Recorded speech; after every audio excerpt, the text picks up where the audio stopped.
Hello! In today's tutorial we will build a Concord model that depends on random variables to generate a phrase of symbolic music. So the combinations of musical notes that this model will generate are nearly endless. We will start by once again opening the content browser and creating our Concord model. And I'll just name this phrase.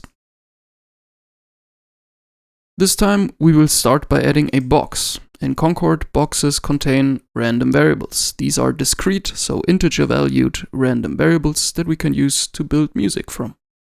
The first one I will call progression. In the Details tab, I can set how many random variables this box contains and how many states these random variables can take. In the default shape here, I will set the first dimension to size 8, and I will set the state count to 16. The idea behind this progression box is that we have a progression of scale degrees. That is basically our chord progression for the phrase.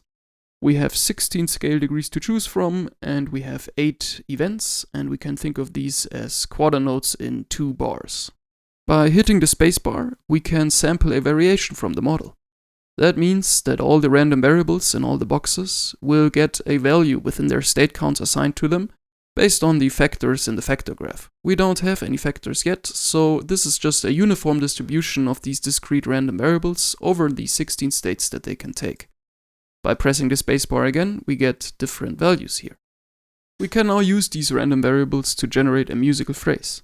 For this, I will first set up a repeat note by dragging from the all pin, since once again we will be using the tutorial piano sound, which I can also set here in the preview sound under preview and latest pattern sampled from editor.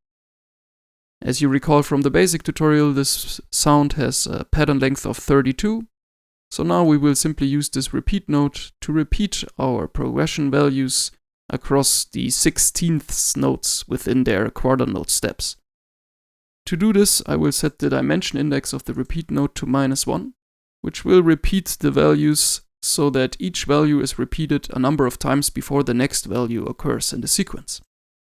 Then I will set the repeat shape to 4, and if I now pull this out to an output node, we can check that we have indeed the correct shape. Next, I will use a flatten node to actually flatten the shape of these values. In Concord, we have multi-dimensional arrays, and using a repeat shape like this will result in a multi-dimensional array of varying dimension sizes.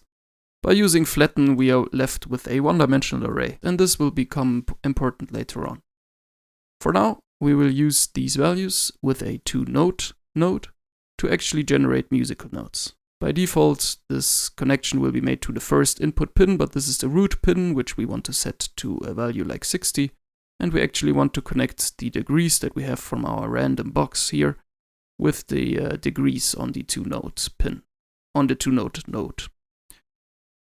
Now we can once again grab a parameter of type int for the scale, and we will use the Ionian scale just as we did in the basic tutorial. Now we can drag this out to an output, call this output piano/notes, and we can take a listen to what we have so far. If I press the spacebar, we get a different sample, and we can also take a listen to that.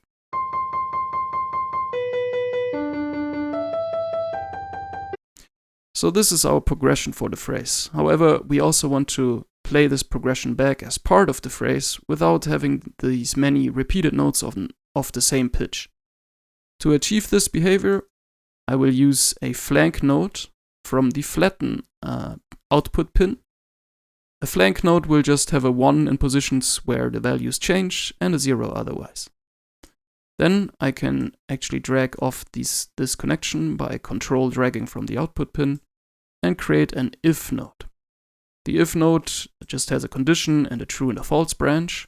We will actually pull this connection from our musical notes into the true branch, then connect the flank into the condition, and as a false value we have 0.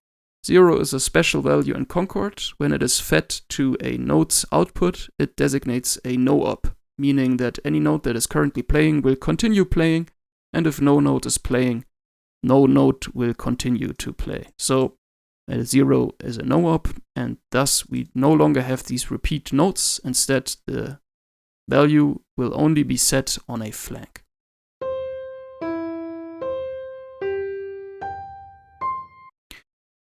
In terms of progression, this phrase is a little high. I would like to have it 2 octaves lower, and we can simply achieve this by dragging off the root input on the 2 note, then adding a parameter int, calling that key, and then setting the default value for this parameter to 60. And then once again, I will drag off this connection and add a subtract note, and I'll subtract 24 semitones from this, and then connect this to the 2 note. So we can later still use this key parameter for other notes, but here for our progression we have it 2 octaves lower.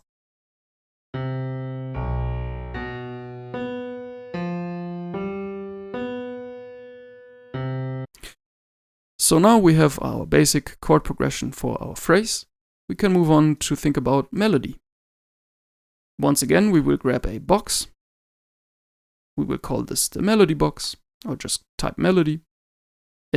Just like the progression box, we will give this 16 states, which we'll interpret as scale degrees. However, the default shape of the box will have, once again, 8 quarter notes, but then we will add another dimension and have the 4 16ths notes for each quarter note inside this melody. This box now gets a little large. If all of these pins are not needed to drag off and have individual notes be used for factors or outputs, we can hide them by disabling the Enable Individual Pins checkbox. In a similar way to the progression box, we will now flatten this output, so we have 32 values that designate our melody. Then we will use, once again, a 2-note note to generate the MIDI notes from the degrees. We will connect the melody box to the degrees, we will connect the key to the root, and we will connect the scale to the scale. And then we can simply pipe this into an output node, and we will call this piano/notes :1. Now, the colon is a special symbol in these output names, and it designates a channel index. If there's no channel index present, 0 is assumed. And by specifying a channel index, we can achieve polyphony. So the piano in the tutorial piano sound has 8 channels that are available. And by addressing different channels with different outputs, we can achieve polyphonic phrase.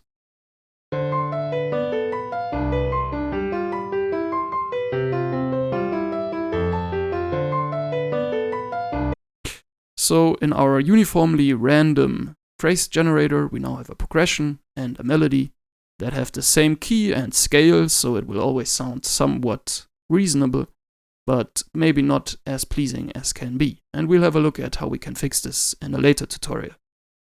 For now, let's make this model more expressive by designating the value 0 inside this melody box as a no-op, meaning that when a 0 occurs here, the note is simply held. Right now, a value of 0 is interpreted as a scale degree, and the 2-note note will just take 0 to mean the degree 7, 1 octave below the base octave designated by the root. To change this behavior so that zeros get passed through the 2-note note, we can simply create a greater than note up here, and then collect the output of the flatten note to the upper pin. So now we check whether the generated melody value is greater than 0. We will drag off here and create a if node. The if node simply checks the condition.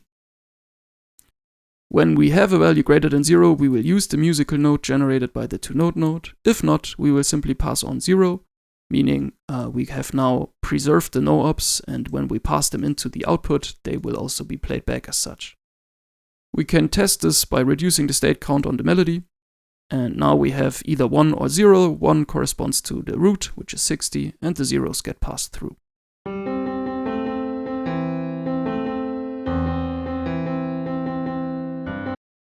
Let's change the state count of the melody back to 16, and address another shortcoming of this model, which is that currently we are only using 2 of the 8 available channels on our piano sound. We could use more channels with the melody to have a more legato feel by having multiple notes ring out at the same time. To do this, I would like to allocate notes in a round-robin fashion to the channels, so that each note gets played on a new channel, looping back to the first available channel when all the channels are filled. First off, I will delete this connection for now and instead enter a repeat note. This repeat note will repeat the melody 7 times, because we have 7 available channels after using one channel for our progression. Now we will use an enumerate node to get the index in a certain dimension of the input. For the first one, we will just check the index in the 0th dimension, and we can grab an output node to check these values. For now, I will hide the values of the progression, so we have a more clear view of what is happening here. And we see we have the same shape as the input shape of this enumerate node, 7 by 32. However, we'll have zeros for the first 32 notes, and then the repeated 32 notes have 1 in the next slot, and then 2 in the next slot, and so on. Now we will grab another enumerate node. And this one will enumerate the values in the first dimension. So no longer 0, but 1, and this will now count from 0 to 31 7 times. On the second enumerate node, we will now connect a modulo node, which will just wrap these values around from 0 to 6. And now we can simply compare these two for equality. So by adding an equal node, we can compare these for equality. And what we have now achieved is we have a mask, which we can check out using an output, which will put ones in these positions where a note can be played on an individual channel. So now that we have a mask, we can simply use it as a condition on an if node. If the mask is true, we will use the corresponding note value, otherwise we will fill in zeros. Now that we have our melody spaced out across the 7 channels, we can simply duplicate this output 6 times, so we have an output for each channel. Before I do this, I will take the checkmark out of the display output checkbox right here, so we don't get flooded with values. Then I'll simply Control D 6 times, and the index of this output will be automatically increased. Then I'll use some alignment commands to make this look nice. So this is just align left and then distribute vertically. You can check your keybind settings for the keybinds for this.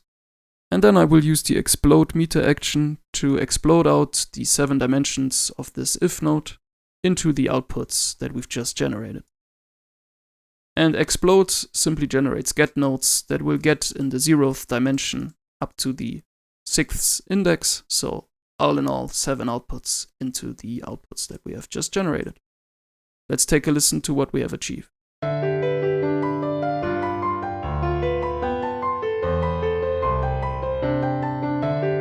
In the next tutorial, we will be looking at how we can make these degrees less random and have them actually be variations of melodies that we use as a dataset for machine learning. But for now, thank you, bye!